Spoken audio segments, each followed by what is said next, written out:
Many observers say Donald Trump is showing clear signs of cognitive decline, and MAGA's reaction has fallen into two tracks. One is cover-up, spin and damage control from outlets like Fox and from White House spokespeople who smooth over every awkward moment. The other is exploitation, people who see weakness as an opening to seize power. That role is being played by the shadow president, Stephen Miller, and recent leaks about the administration are deeply damaging. We'll unpack all of it, but first, if you're finding this useful, please hit like and subscribe. It really helps the channel. Before we dig into the reporting about Trump's health and the fallout, we need to start with the architect of this agenda, Stephen Miller, and the hardline policies Representative Jasmine Crockett called out. I can think back to a time in which there was stop and frisk. Yes, that's correct. And I could think back to a time in which that was found to be unconstitutional. That's right. And it was considered an unreasonable search, yes, as we know the Fourth Amendment stands for. And now it's almost like this argument that the Republicans have been making that somehow if you are not an American citizen, that you are not afforded the same rights under the Constitution. Like, I've got colleagues that debate whether or not they are entitled to due process, and it's like, actually, that's they are. Yes. Like, it's not debatable, but they are trying to make it debatable. They are trying to make it seem like, well, if you're an American citizen, you get it, but if you're not an American citizen, you don't get it. And that's why we saw Donald Trump just randomly kicking people out of this country and not giving them their day in court. And we know that even American citizens have been rounded up in that. And so that is what's so dangerous about this opinion, is that we know that you don't have to pass an accent test to actually be a U.S. citizen, right? So this idea that you can look at somebody and say, I'm looking at you and I think that you don't belong.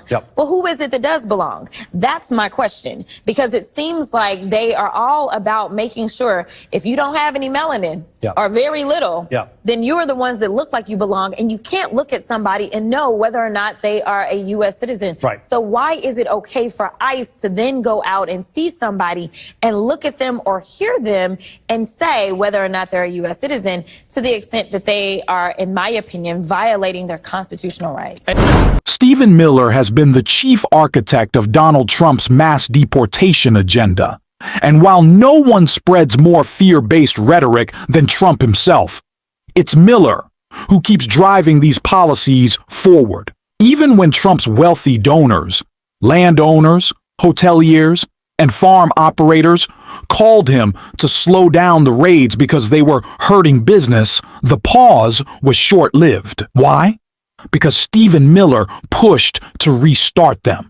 Trump may not grasp every policy detail, but he does understand when something is politically unpopular. So why keep doubling down? Maybe it's because the agenda isn't truly his at all. As Lawrence O'Donnell suggested, it may really be Stephen Miller pulling the strings. If Donald Trump gets dementia, how will we know?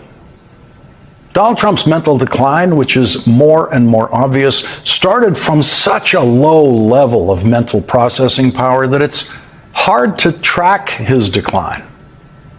It's from low to lower. When would we really know if Donald Trump had completely lost it? He's never really had it together.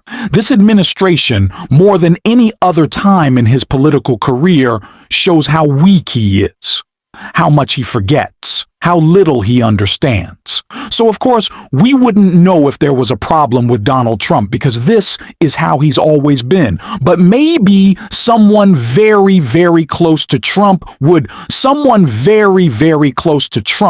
take advantage of that and make themselves one of the most powerful figures in the world. And that is what Stephen Miller, a man who rails against the bureaucracy, hates the shadowy government that he says he's going to stop, is doing. And it's exposing Donald Trump's deteriorating health. Inside Stephen Miller's reign of terror, everything you loathe or love about Donald Trump's America, you hate or cherish about Miller's Republic of Fear. More than 7 months into Trump's second term, Stephen Miller has become America's, if not the world's most powerful, unelected bureaucrat. With Trump's blessing, Miller has allowed to run the remake of the country in a manner virtually unheard of for a U.S. government official of his rank. Think of any egregious policy from the Trump administration. Chances are it was driven by Stephen Miller. All of it bears Trump's signature. But the president is not the one spending his nights writing executive orders and bending legal theory to his will. Nearly all of this bears the authorship, or at least co-authorship, of Miller.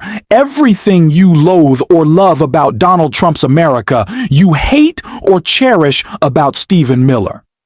Under Miller's guiding hand, the government can deport or kidnap you or your spouse without due process.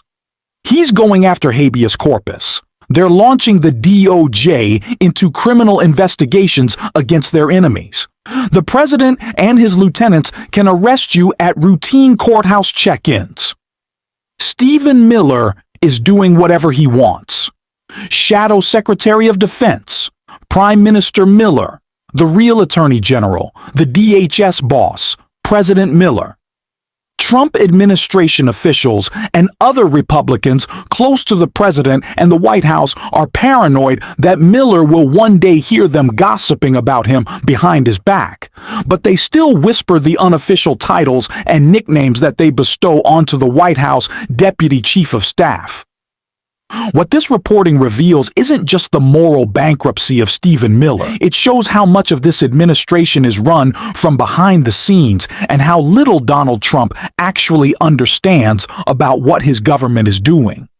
Remember, this is a president who has railed against presidents who sign things they don't read.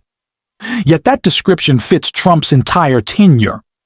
He's often signing orders he needs explained to him in the simplest terms, while others execute the real agenda. Stephen Miller is one of those people executing that agenda, a politics of subtraction that seeks to peel away rights and protections piece by piece until only a hardened, exclusionary vision remains. Miller and his allies aren't seeking debate. They want a new baseline where civil liberties are diminished and their policy preferences go unchallenged. They claim to champion free speech until that speech is used to call out their authoritarianism. Then suddenly it's a slur and must be policed. That's the danger here. A small group pushing a radical program while the president plays a largely performative role. And as Representative Jasmine Crockett and others have underscored, the human cost of that project is real and immediate. That's the issue, right? That's where I'm trying to figure out how can people who like Donald Trump or don't like Donald Trump understand that he seems to be building a police force that is not subject to the normal rules that either policing or military should be subject to. It's sort of a police force that's lacking accountability. No, there is no accountability, and it's going after its American people, right? Like, the idea that any of us want to be unsafe in this country is absolutely absurd, right? I don't care what your political affiliation is. I don't care what your cultural background is. None of us want to be unsafe. Yeah. But we're not looking at the facts. We're not looking at the fact that immigrants, regardless of how many times you're going to cherry pick and say, well, there was this one immigrant that was here illegally and they ended up killing this one person. Well, for every immigrant that you have an example of, I'll raise you at least 2 to 5 white supremacists, if not more, right? So like, you've got to look at who is it that is committing the crime? Who is it that is committing certain types of crime? And then you need to figure out why. And then you go in and you say, this is how you reduce it. You and I talked about poverty, right? So if you are doing things that are going to increase poverty, whether we're talking about your terrible tariffs that are illegal as well, or whether we're talking about the fact that you are defunding healthcare, you are defunding food, you are now going after education and defunding education and want to get rid of the Department of Education as a whole, or you want to take our tax dollars and make sure you send it off to the private schools that don't have to take every single child, you are definitely compounding the issue. You are not fixing anything. You are making things worse because you have no idea what you're doing. No. You messed us up before. We ended up having the worst job numbers when you were in the last time. And guess what? We've got the worst job numbers now, especially when you start to look at the Black community. Yep. So listen, if we want to figure out how we are going to be safer, we probably need people that have actual intelligence and actually will pay attention to data and facts and go from there. But what they're doing right now, it almost feels like, you know, I've seen the memes about the purge and all these things. But as somebody who understands history, when I see ICE, I see slave patrols. Now, I never lived through the slave patrol period, but if you know the history of policing in this country, then you understand that they were born out of slave patrols. And now with the Supreme Court saying this, it's almost like you can just go grab them up. That is what they're saying. And that is a problem. We all should have a problem with that. But when you don't want to teach American history that includes Black history, then you lose out on the benefit of understanding that we have been down this road before and it was not good and we fixed it once. And it is a shame that we are relitigating this and we are going to have to fix it again. The objectives of this administration are obvious. Make people afraid, keep them quiet, and drive them to disengage. When federal workers are made to feel traumatized at work, that harm ripples outward. And that's exactly useful to an administration that needs an uninformed, disengaged public to carry out an authoritarian agenda. That's also why Trump keeps saying things like 2 weeks away.